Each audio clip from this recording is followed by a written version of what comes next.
Welcome to Good Life. I'm Dean Wilson. You're really going to love today's program. Jose Lugo is with me. Jose has an amazing story.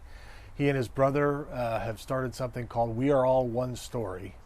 It's hard for me to summarize this story. It's fantastic. It's a story of redemption. It's a story of hope. Stay tuned. Jose Lugo, The Good Life, is next.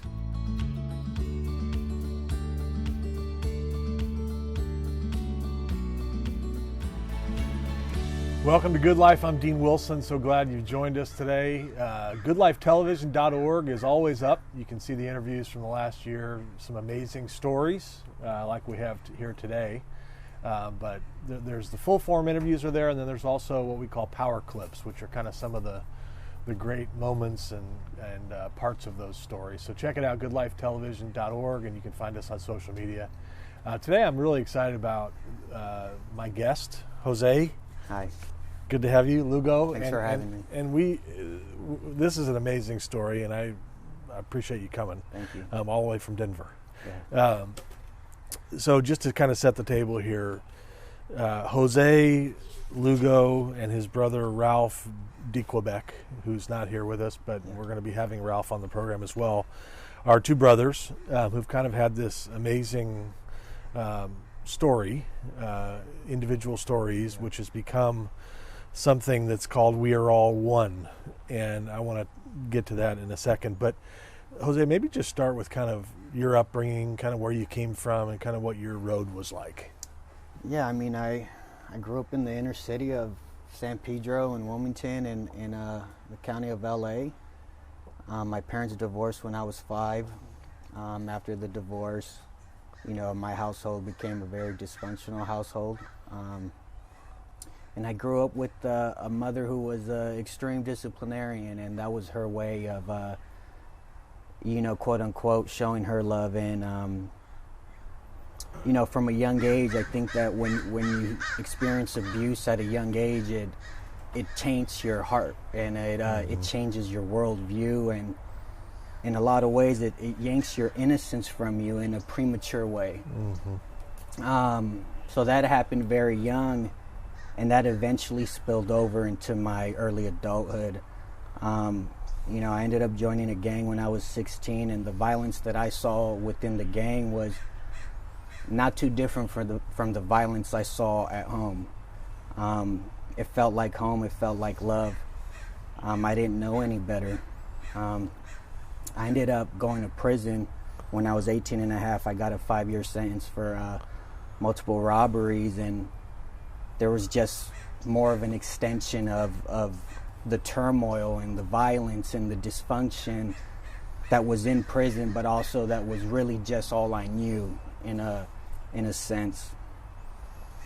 And I ended up doing my prison sentence, and I can't say that I made any plan while I was in there, that I had any big realization or I'm going to change my life when I got out. I couldn't see that far. I was just surviving every day.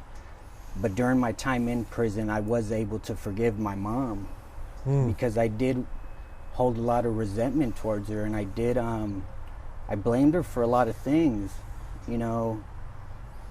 And while I was in prison, I just had the realization. I was able to hear other people's stories, and they would tell me about their upbringing, and the story was the same, you know, absentee dad, dysfunctional household, and there were some stories where the homies didn't even know who their mom is, who their dad is. Maybe they didn't get abused, but maybe their mom was an alcoholic or an addict, and my eyes and my heart were able to open towards my mom after hearing all those stories, and I got to see her just as a person, and I got to see her as somebody who's in her own story, just trying to figure it out, and, you know, realizing that she did the best she could with what she was given. And, you know, that was a big step for me in my life. But I ended up getting out of prison. You know, I did find it in my heart to forgive my mom, you know, because who am I to withhold forgiveness from somebody, especially given the things that I was involved in. But I still had my dad that I needed to forgive for not being there. It's a journey, right? And it's a lifelong journey. And you know, when you grow up, how you grow up in the inner cities with violence and all these things, you know, you need damn near a miracle to change your perception of life. And, you know, by the grace of God, I definitely got my miracle. But it just took a long time. I was still institutionalized in a lot of ways when I was outside of prison. I still saw people as maybe enemies, as I saw people as, if I met a good person, I assumed that they were bad, because that's how I grew up. That's what I had to do to survive, because that's the environment I grew up in, that where people will backstab you, people will hurt you, and these things happen repetitively, and it just solidifies a cynical worldview that, quite frankly, isn't true. It's just that that's all we know in that moment. And I went through life kind of seeing life through that lens of a criminal, of a bad person. And finally, you know, everything came crashing down. You know, I had gone through life thinking that I was a tough guy, that I could get things done on my own, and, you know, I ended up getting into a very deep depression, and really trying to figure out who I was, and not knowing how, not having the tools, you know, to get through that. You know, I was a very prideful person for the bulk of my life. You know, when you grow up with nothing, especially in the hood, what's king in any hood is pride. It doesn't cost you anything. You can feed your ego, that's free, and it's negative, and that eventually brings you down. And that's what happened to me. You know, I thought that I had made it through prison, made it through the streets, all on my own strength. And when I was going through the mental battle, which is purely, in a lot of ways, spiritual, you can't fight that with brute force. You can't power your way through that. And it brought me to my knees, you know, to the point where I wanted to take my own life. And, you know, just thinking about it, it always makes me emotional, because I don't want to forget how that felt, that rock bottom. Because it's intense, and it's intense for a reason. And I thought I was alone. I thought my story didn't matter. I thought my life didn't matter. And I thought it would be best just for me to take my own life. But on the 11th hour, you know, I cried out to God. I said I was sorry, and in that moment I didn't hear a voice. I didn't, you know, there was no great sign, but I did feel a sense of hope. I did feel a glimmer, a very small glimmer of hope, that there was a chance that things could change. And, you know, after that moment, my life did begin to change. And, you know, from that rock bottom, you know, and me realizing that my story had value just because there is no reason needed. And then if my life has value, that means that, you know, my story has value. And, you know, what does that mean exactly? You know, that's a big responsibility, you know, to really live your life knowing that it means something. Right. And, you know, from that place came We Are All One Story, and all we do is try and get people to see their inherent value as people, thus the value in their own story. Wow. Yeah. That's incredible. Thanks, man. So take me back to that moment again. So you forgive your mom in prison, you come out, you hit a couple bumps, but then you hit a low point of where you're really like, I'm done. Was it like a surrender? It was definitely a surrender. It's exactly what it was. Realizing that I can't do it on my own. It was a surrender to, it's a surrender to God, and it's, but for me, given my life, it's also, I was never remorseful for the things I had done. And finally, I was just sorry. Like I had, during the robberies, I was always sorry for the innocent people who were involved. always had remorse for that. But I was never sorry for the actual crime, for the stealing, for the robbing, for the lifestyle. I just thought, hey, these are the cards that I was dealt. Right. You got to do what you got to do. I got to do what I got to do. Yeah. I've been hurt. If I hurt somebody, this is just part of the game. Yeah. So I held on to that. I just wasn't sorry for it.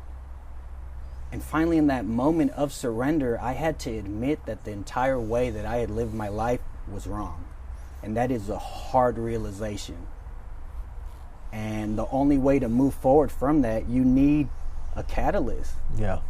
Because to look back at your life and be 30 years old and be like, man, I had it all wrong. Yeah. And, it's just surrendering, knowing that it's not all on me.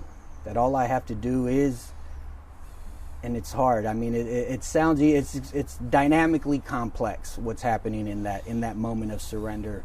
But you just got to put your hands up and say, hey, for me, I just said, hey, I got it all wrong. I'm gonna try doing things the right way. Yeah. And you know what? It's been working out for me. You're an amazing, you're a thoughtful guy. The way you talk, you're very thoughtful and smart. Yeah. Just a side note.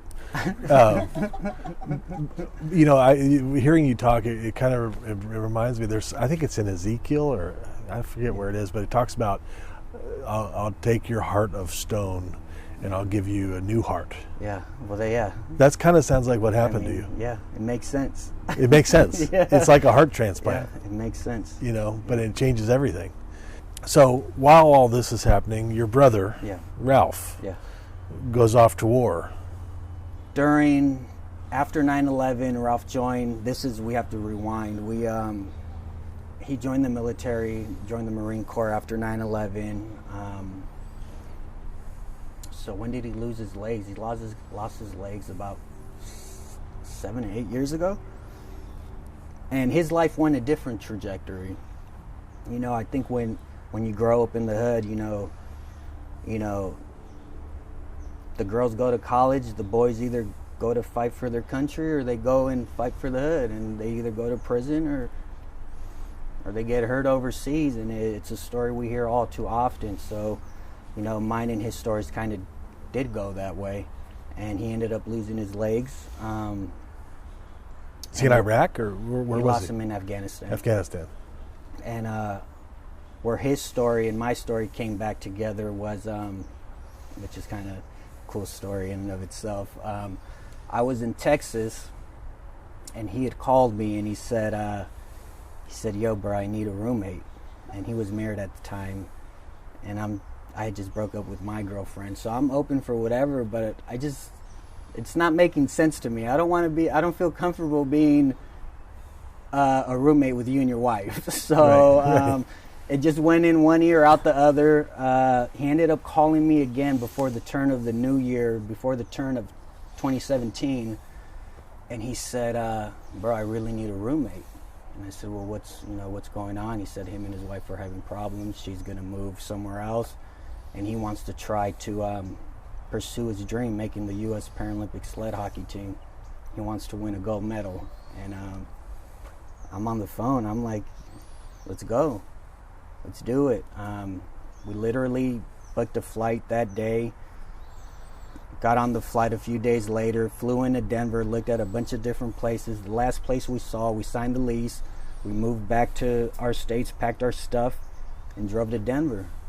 And he ended up making the U.S. Paralympic sled hockey team. He ended up winning a gold medal. So mission accomplished on that. But beyond that, where me and him got even, more close was that while I was going through my depression, he was going through his. And as men, we didn't know how to talk about it. We were both going through our own stuff, but just holding it all in. And, when I had that moment of surrender, I just started, a realization I had was I have to just say the truth. There's no shame in the truth, whatever it is. There's only shame in how you deal with it. So all the other stuff I was going through, I just started talking to Ralph about it. And Ralph was like, man, I feel the same way. And he says that he thought a gold medal was going to give him joy. He thought his gold medal was going to make him happy, that he thought that was what he was searching for, what his heart was searching for. And after he won the gold medal, he said that he still felt the same, that he still felt hurt, that he still didn't feel that he had value. And if this is somebody who's an American hero, who's an Olympic gold medalist, if he feels that his own story doesn't have value, how much easier it is for somebody who's growing up in the hood to feel that their story doesn't have value. And we have to realize, we both have the realization and the fact that our value can never be given to us by anything external. That it's inherent in our personhood, in who we are. And, we both started, believing in everything that's good and chasing after that. And, I'm happy to have him in my life, and hopefully we get him on here. Yeah, we will. Yeah.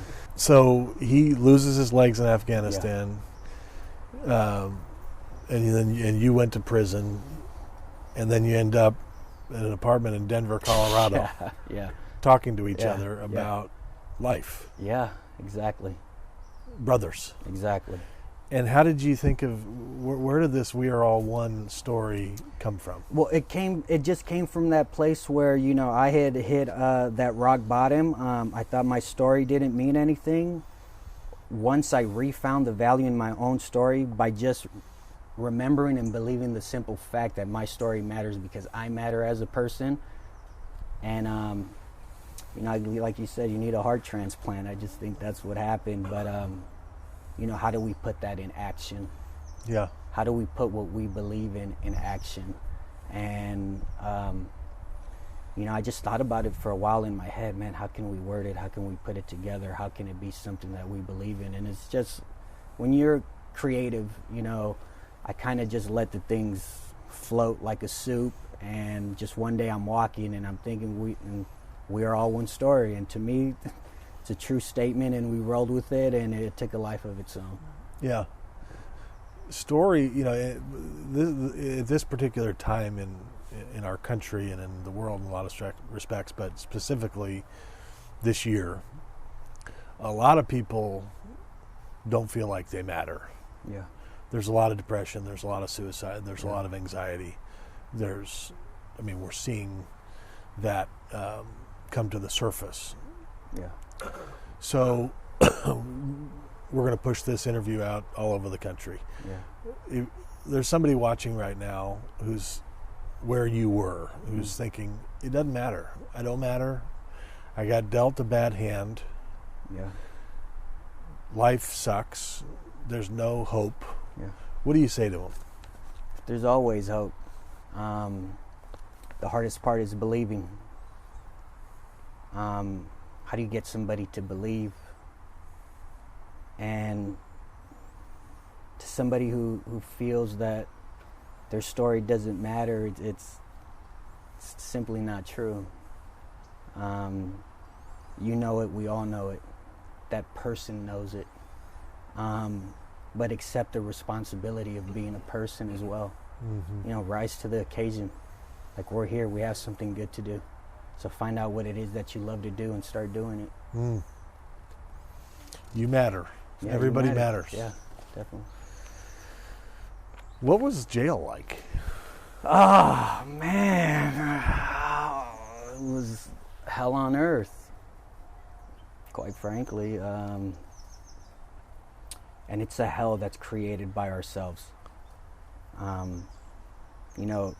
You think we go to prison and we become reformed. That's the farthest thing from the truth. We go to prison and we double down on our bad traits. We refeed our ego. We refeed our pride because that's all we have. That's all we know. And we make up, because if we wanted to, the inmates, we can make it a utopia, right? It's run by us in a very real way, but instead we go to prison. There's more violence. There's stabbings. There's deaths. There's pride. There's stealing. There's drug dealing. It's like people can't let go. We can't let go of what we know, even though we do know it's bad. It's become normal. So you just find a way to survive. And even in that circumstance, you can still find ways to be joyous. You can still find ways to be grateful. At the end of the day, you have 3 meals a day. This isn't a third world country prison. You know, your family doesn't have to come feed you. You have shelter. Mm-hmm. It's just what you make it. Mm-hmm. Like anything else. And there's some people who go to prison and they do start going on the journey of changing their lives while they're in there. But for the most of us, you know, it's just more of the same. Have you thought about doing work in prisons? I think about doing all types of work everywhere. So prison well, is, tell me about that. Yeah. What would you like this to become? Yeah, so what we do now, we would love, since we do it on a national level, we would love to do it internationally for people to see that, to look beyond a label, to look beyond an appearance, and to see that this person is going through stuff exactly the way you are, for the most part. That our experiences may be different, but the way we feel them are the same. You know, this is what connects us, not necessarily, oh, you live this way. No, how we feel. Like, we all feel the same way. The bond of a mother and a child is the same around the world, you know, and if we focus on the things that bring us together, usually it'll bring us together. Mm-hmm. You know, I always think, I love the word redemption. I think redeem things that are redeemed. And one of the things that I've in my own life and in experiences have begun to believe is that everything's redeemable. Yeah. You know, if the scripture says, I can bring beauty from ashes. Yeah. So you look at a pile of ashes in a fire pit and you think, if you believe, like you said, the work is to believe, which is a very biblical principle. The work is to believe. Yeah. That's the hard part, actually. Yeah, it's the hardest. That's the hard part. But if you believe, then there can be beauty brought from the ashes. Yeah. Which I feel like is what's happened here. Yeah. You know, that dealt a bad hand, you and your brother. He loses his legs. You're dealing with depression. You're dealing with feeling hopeless. But now, you know, from that low point, from that bottom, you're starting to see beauty. Yeah. Come from the ashes. Of course. The power of that, I mean, that testimony, that is unbelievable. Yeah. Because it's true. Very for true. you. Yeah. It happened. Yeah. This isn't something you read in a book, right? Yeah. And so I think about that message. I mean, I should be on your board of directors, I think. But I mean, it's an exciting message you guys have, because it's real. You have your brothers. You're doing it together. And think about the young people, the prisoners, the gang members, the people that you all can relate to, the veterans who come back and lost their legs. Yeah. Think about the people you guys can relate to. And the people who, when they hear the message and they say, well, if these stories can be redeemed, my story can be redeemed. Yeah.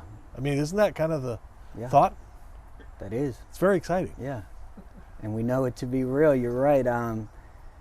You know, you start believing when you see it in your own life. And, you know, a lot of people are afraid to take that step, but you have to take that step to start trying to live better.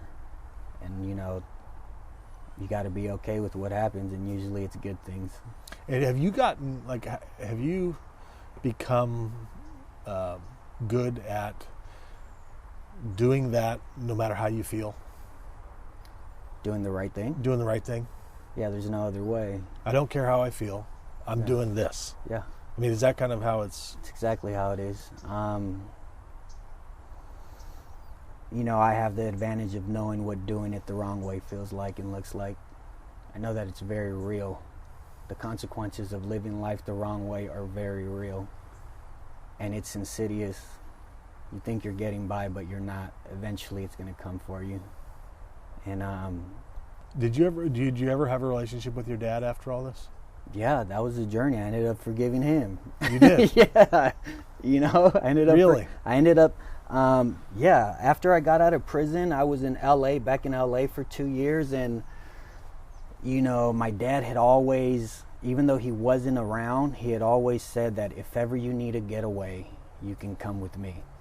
And I was getting my hair cut one day. I walked out of the barber shop. I see a guy I know. He's got a gun. He lets off like 8 rounds.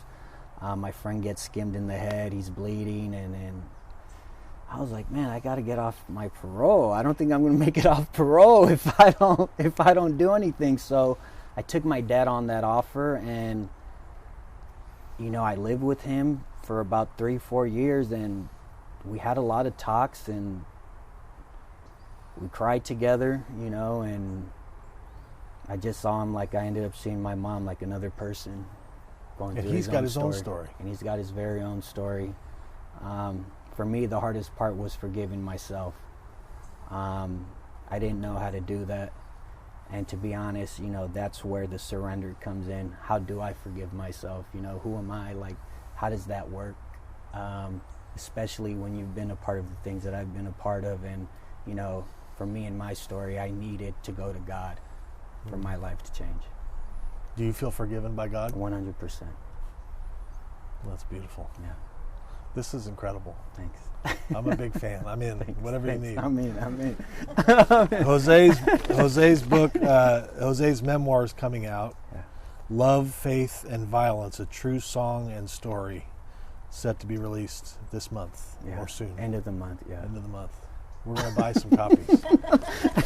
Where can people buy that? You're going to be able to buy it on our website at weareallonestory.net. We'll have a link up there for you, and then we'll also put it on our Instagram shop as well.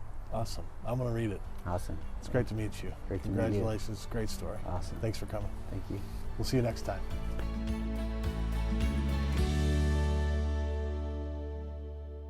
This is Good Life. I'm Dean Wilson. I encourage you to stay tuned for today's program. Dave Odell is with me. He's the athletic director at Westmont College.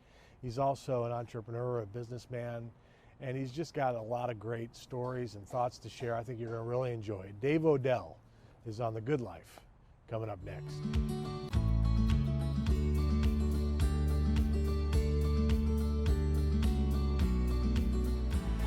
Welcome to Good Life. I'm Dean Wilson. So glad you joined us today. I have a special guest today. Dave Odell is with me. Dave is a friend. He's a business executive, entrepreneur, also an athletic director here in Santa Barbara, California at Westmont College. So he's an interesting, amazing guy. Dave, welcome. Thank you. So first of all, I'll say, so Dave's dad, Bill, was the head basketball coach at Azusa Pacific University for 16 years, coached for 39 years total. In his 16 years at Azusa Pacific, I think his winning percentage was .804 or something really high. So I want to start by apologizing because I heckled Bill a fair amount as a Westmont student. I mean, like a lot. So if Bill, if you're watching, I'm sorry. And on behalf of all Westmont students, the sit down Bill chant. So I just want to clear the air. That's good. I've been having that on my shoulders for a long time. Yeah, as the Westmont athletic director, I appreciate that. That wasn't the worst of our chants, actually. Like back in the day, like some of our chants were a little. Yeah, you couldn't get away with that. Couldn't do that now. No, we would have had to kick you out. Right. I probably would have got tossed a few times. So Bill Odell's an amazing guy himself, and I actually wanted to start with that. Tell me about your father-son relationship with your dad. Yeah. Well, first off, just unconditional love. Yeah. That was the foundation for our relationship, and that I never doubted that for a moment. And he's an amazing human in that he is very, very consistent. He didn't have a ton of words, but when he spoke them, they were impactful. And then the greatest blessing really in my life is that I got to stand and sit by his side from the time I was 5 years old to the time I left for Westmont. I sat at the end of every bench for almost every game since I was 5 years old. I got to be essentially teammates with different set of guys every year in Long Beach, and learned a ton from that experience about life. And about growing up in a very, very diverse area of Long Beach, and different, lifestyles and different, ways people lived, and got to be there, got to ride the bus with the team. Wow. Got to sit in at the halftime talks for really, 13 years. Wow. And so that has been so formative, was so formative for Oh, I me. bet. Yeah. Was he at Milliken? Long Beach Milliken, yes. So he was there for like 20 years. Yes, yes. Okay, so when you were, Yeah. and then after you left for Westmont, then Yeah. he ended up going to Azusa? Right. He, Okay. I think I was at Westmont. He was never at Westmont while I was at never at Azusa while I was at Westmont. Okay. I think 91 was his first year at Azusa. I graduated Westmont in 89. Okay. So I can remember I played my very last game at Westmont. We lost in the district tournament, and got a ride from an old friend, Garrett O'Hara, from our Westmont game, to the LA Sports Arena to watch my dad win the CIF championship. Is that right? Yeah. So Wow. that was a special. Did he have a preference? What did he like? I mean, I'm sure it's a hard question to answer, but was the high school coaching experience for him versus the college coaching experience? Did he have a preference in terms of the 20 years in high school or at Milken versus the 16 years at Yeah, Azusa? I think it was, he and my mom treated that as their ministry, and, really serving youth. And so obviously Milliken, being a public school, was very different in that, what you could do. And then you go to Azusa at this Christian school, and it was very, you could be very upfront about things and talk about things that way. So it's very different. Very different. Yeah. And I would say, he has great relationships with athletes that he coached at both places. In fact, he just went to, last year, had a big gathering of a group of guys from the 70s at Milliken, and they met at a Laker game in a box, and it was just one of those things that when you're a retired coach, it was such a blessing for him. Doesn't get any better than that. Yeah. So, but the Azusa relationships, because you get 4 years with them, and you recruited them and all that, those relationships are more sort of, lifelong and more day-to-day like relationships that he still has. That makes sense. So. And we were talking before we came on about Jeff Rutter, one of your dad's old assistants, who I know he's dear friends with. It was one of my high school teammates and good friends. So he was the athletic director at Azusa Pacific as well as the head coach. And for a time, yes. For a time. Yeah. And then you became the athletic director at Westmont. Correct. And as I was reading for this interview, I was kind of looking at his story and yours, his track record as a AD in terms of the whatever the award is for the GSAC All Sports. All Sports, and then yours, which is no slouch. I think eight years in a row or something is what I read that you've won that award as AD. Yes. And I can't believe it's already been 11 years since you've been AD. Yeah, that's gone by quick. Very quick. Yeah. But so tell me about your dad, coach, AD. You were a player. Yeah. You're a businessman, and we'll get to that in a minute. But tell me about what it's been like to be the athletic director at Westmont College, and also what is your vision for the student athlete? There. Right. That's a great question. So first, interesting quick story. So the reason I decided to do the AD thing is because I thought it was going to be a cool way to hang out with my dad, because he was still the AD at Azusa. Oh, okay. And so the first 3 years, or 2 or 3 years I was AD, he was still AD at APU. Okay. In fact, that award, the All Sports Award, has been in our family for something like 20 years because he had it, and That's the amazing. first year he was gone, we won it. And so That's anyway, amazing. so we laugh about that. That's Someday fantastic. somebody will get it from us. Is there a trophy? Yeah, it's a The really cool Odells trophy. just own that trophy. Yeah, I love it goes That's to really- each school, and it's Wow. funny because it has Azusa, and then it says Westmont. Wow. It's pretty cool. That is awesome. So I anyway, love so it. we had a blast being in these business meetings, Right. for the conference together, Right. and he taught me so much just to do that job. And so I was always able to bounce. And then when he retired, it was even better because I could bounce a lot of things off of him. Oh, right. Right. Yeah, our vision for athletes at Westmont is that they have a life-changing experience through athletics. And we believe that, you know, all the pillars of Westmont, that, you know, this liberal arts education, where you've got to do all that, and there's no free ride for athletes at Westmont as it relates to academics, and you got to play a sport at a really high level and practice, and that time commitment, and you got to spend time to nurture your faith and all the things that Westmont brings in that regard. And so we see sort of the final product after 4 years as this super well-rounded person that's had some challenges, had some adversity, had to dig in and do a lot of things well. And we think that experience really has an impact on him, and you know that as much as anybody. Yeah, well, it was a great experience for me. I was not a good baseball player, and it took up a lot of time, so I retired. but the Westmont experience is phenomenal. For people that don't know or are watching this somewhere else, Westmont College is a private Christian college in the hills of Santa Barbara, California. 1,200 or so students with an outstanding everything, in my opinion. And I'm not just saying that because Gail Beebe's going to be here in a couple of weeks. Oh, okay. I mean it. It's an outstanding. And our family's been blessed by Westmont a lot. But you've won a lot. It's interesting in that answer, winning didn't come up, and I know you want to win, but the other stuff is more important. And so how have you managed to win so much? Yeah. So we think that winning is a great metric for how we're doing.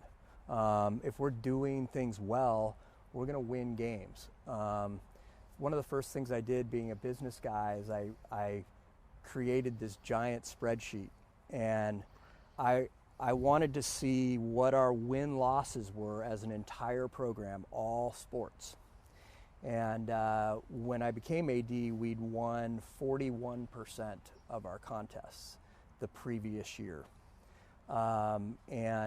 We started instituting some changes, a wide range of changes. And like what? Well, we did a number of things. Initially there were some coaching changes right away. We instituted a captain's retreat where we sort of poured into the captains and helped them, do that job well. Great idea. So that was important. We started a tradition of an all-athlete meeting where we pulled all the athletes together. Every year we pick a verse of the year and a theme for the year around that we want the whole program to adopt as all 250 athletes, not just team by team. Yeah. Wow.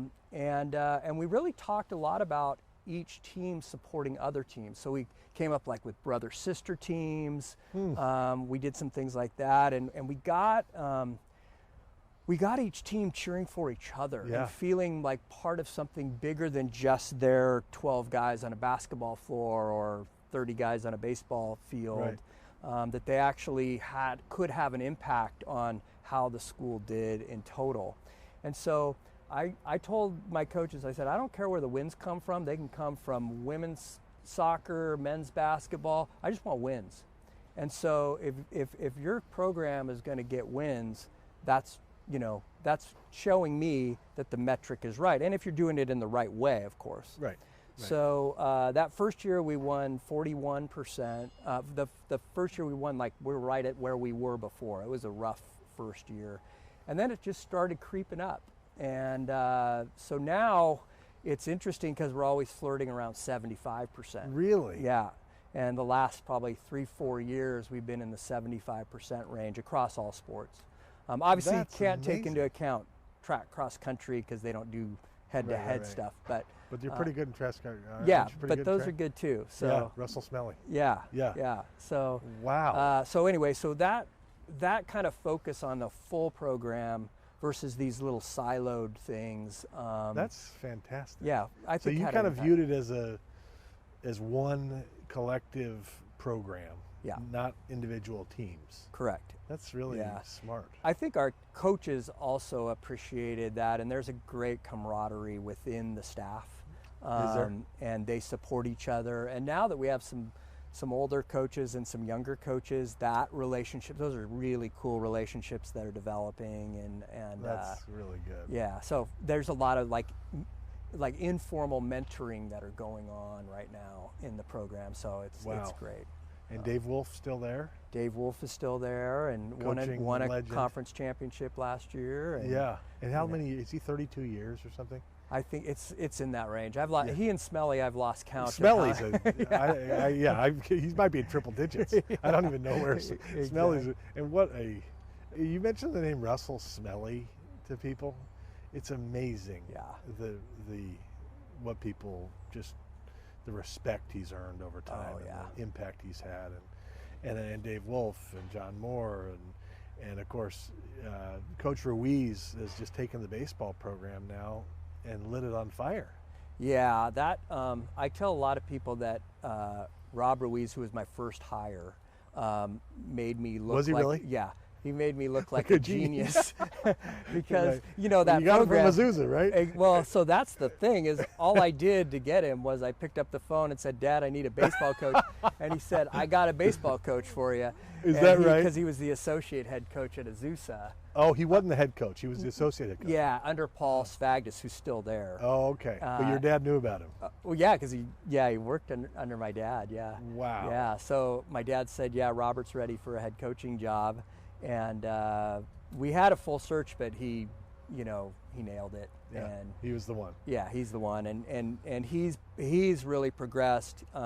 He's helping me with athletic administration. I really lean Is on he really? him in the AD stuff. He handles a number of things that, given my roles, I can't get to, Right. but he does it so well. And That's and great. Just So you started 1 for 1 in the head coaching yeah, deal. yeah. That's great. I also lit the baseball program on fire, literally. You did? Can I tell you a quick story? Okay. So we did this, we decided to go down to the baseball field at night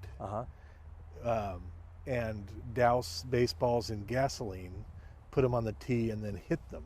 Okay. Seemed like the right thing to do at the time. Yes. Well, Why wouldn't it be? Right. So I was a freshman, again, freshman on the team, not a good player, no power at all fields, how I would describe my hitting. So I am in charge of the gas can, and somehow I got like way too close, and the fire went this way. Uh-oh. So we had like a big problem. Security arrives. We go bolting in like 6 different directions. I just remember jumping some fence like in the right field, down the right field line.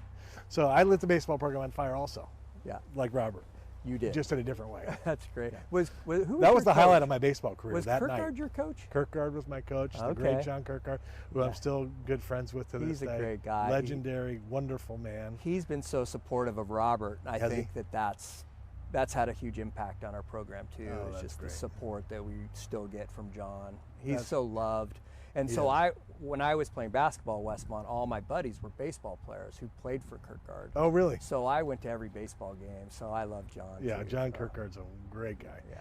Let's talk about John Moore. Okay. John Moore retired, and he's finished as the head coach, and my understanding is he's moving kind of into an associate athletic director, or he may stick around Right. in some capacity. But reflect on his career, and I know you guys have been friends a long time, and Yeah. reflect on that. So I actually grew up. I had seen John play high school, and really? at Los 'Cause your dad? Alamitos. Well, yeah, because Los Alamitos, where John played, is actually really close to Milliken, and so Oh, really? yeah. So I had an occasion to see he and his brother Mike play in their years at Los Alamitos. Oh, nice. So, I didn't know and then I watched John play at Westmont. Because we used to go to the local Westmont games, and then Okay. John coached at Fresno when I played for Chet Kammer Oh, really? at Westmont, and so yeah, a lot of years with John, Yeah.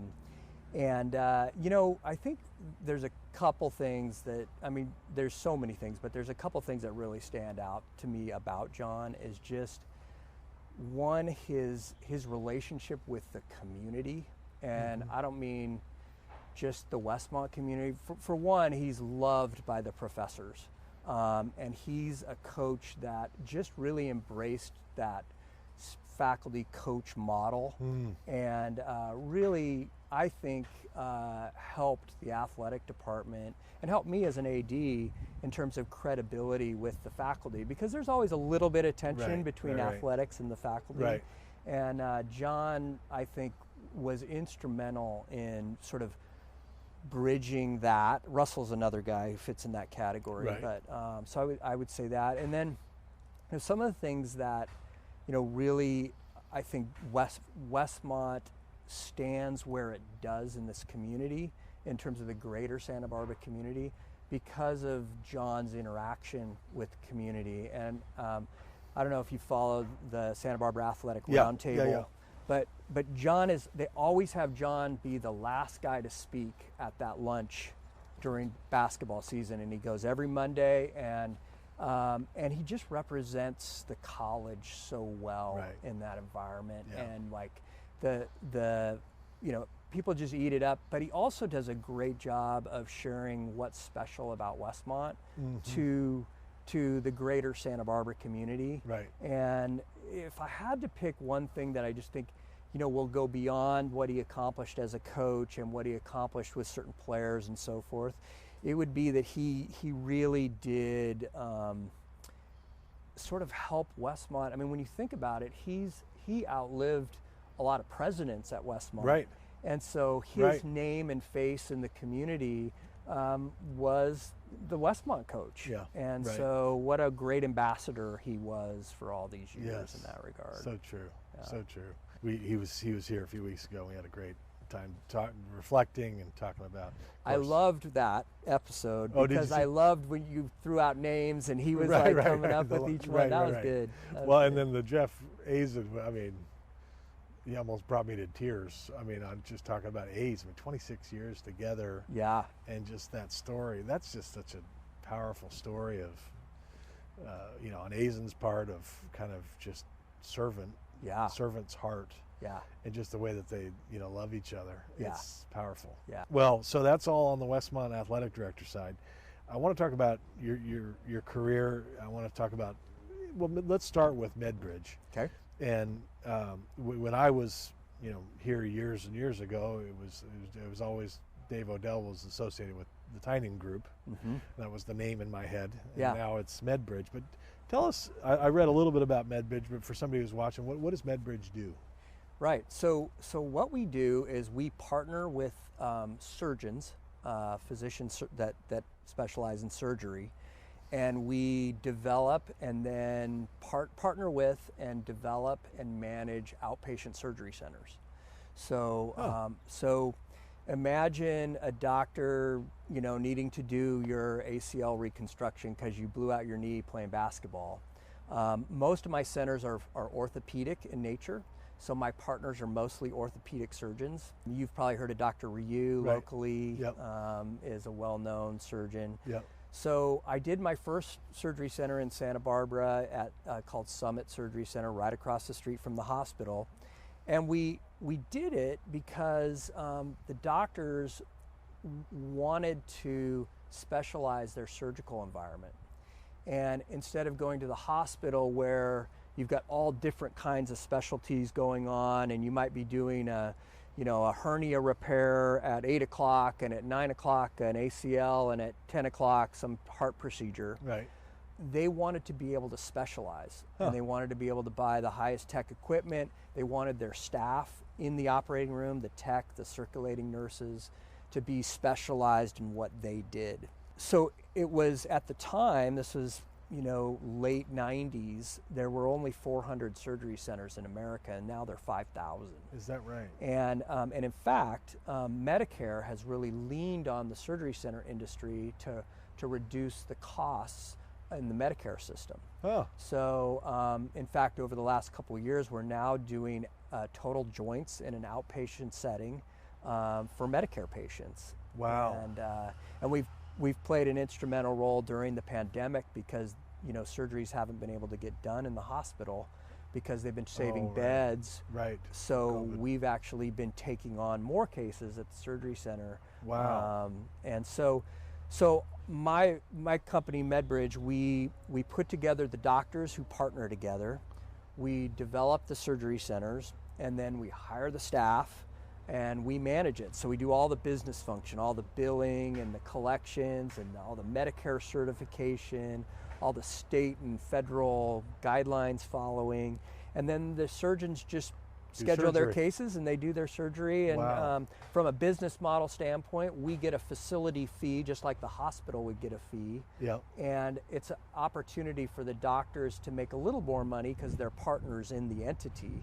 So the doctors who work there are partners in the business. Exactly. That is the surgery center. Exactly. So instead of just making their professional fee, they get a little cut of the profit of the surgery center. Wow. And so it's really interesting because as reimbursements have dropped, meaning doctors are getting paid less now than they ever have, they are really relying on these ancillary revenues like outpatient surgery. So anyways, the other cool thing about it is Dr. Ryu's a great example. He used to say, I would get done with my operative day at 8 o'clock and be happy if I got home to see my kids because of the backups that happen in a hospital with triage cases that need to get put on. And once we opened the surgery center, he was done by 2 every day.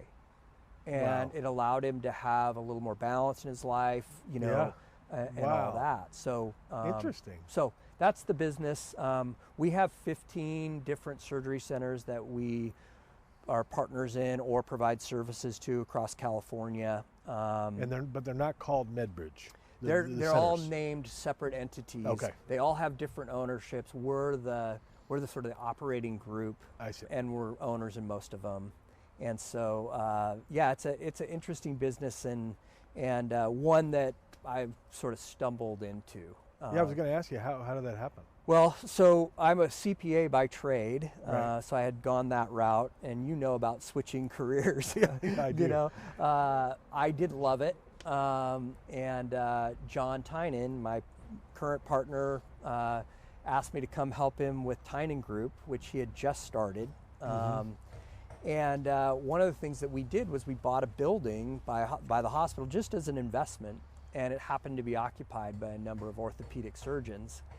And so I was their landlord, and they came and they said, "We'd love for you to build us a surgery center." And I said, "What's that?" Right. And they explained it to me. I said, "Okay, let's try it." And so I did one, and I thought, "Okay, we'll just go back to our knitting." And then about a year and a half later, I got a call from a very prominent Bay Area surgeon named Eugene Wolf, who actually was probably the first. He's sort of known for a particular knee and shoulder procedure. Asked me to develop his surgery center, and then it kind of just snowballed from there. Wow, and you have 15 now. Yeah. And they're all in California? They're all in California. We have one that we're working on out of state right now, but really focused on California, just because I never wanted to have to take 2 planes to get anywhere. Right. So we have a Bay Area presence, but pretty much everything is down here. We have 3 in the That Bay. is really interesting. I've been thinking a lot about culture, just in companies and anywhere. Yeah. What have you learned? You've been in business a long time. You've been an athletic director a long time now. What have you learned about culture in a workplace that is important to you? Yeah, that's a great question, and that I think what employees expect from a culture, from a company, is very different today than it even was 5 years ago. So we're constantly sort of evolving as it relates to culture.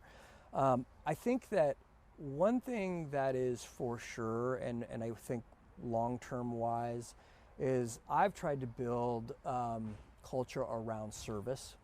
Everything that I've been involved with professionally has been about making the people that we serve better and able to focus on their trade, whether it be Dr. Marcus Elliott at P3, helping him be able to spend more time in the science of sports, helping Dr. Ryu be able to spend more time in surgery where he really is helping patients versus administrative things, whether it's keeping my coaches with their athletes and on the floor coaching them versus having to do other administrative tasks that, so I've sort of built the focus of my cultures around service. And but I think that the big thing that needs to happen in culture, whether it be an athletic program or a business, is creating meaning around what mission is and what each person that shows up, how what they're doing helps others, changes the world, changes their community. It gives them something more than, am I just doing this for a paycheck? Or if I'm just doing this for another trophy? More around like what am I doing for humanity or the kingdom or what have you. Dave, thanks for coming by. I'm sure we'll have you on again Thanks, Dean. sometime down the road. This has been great. Great talking with you. Good connect. And we'll see you next time.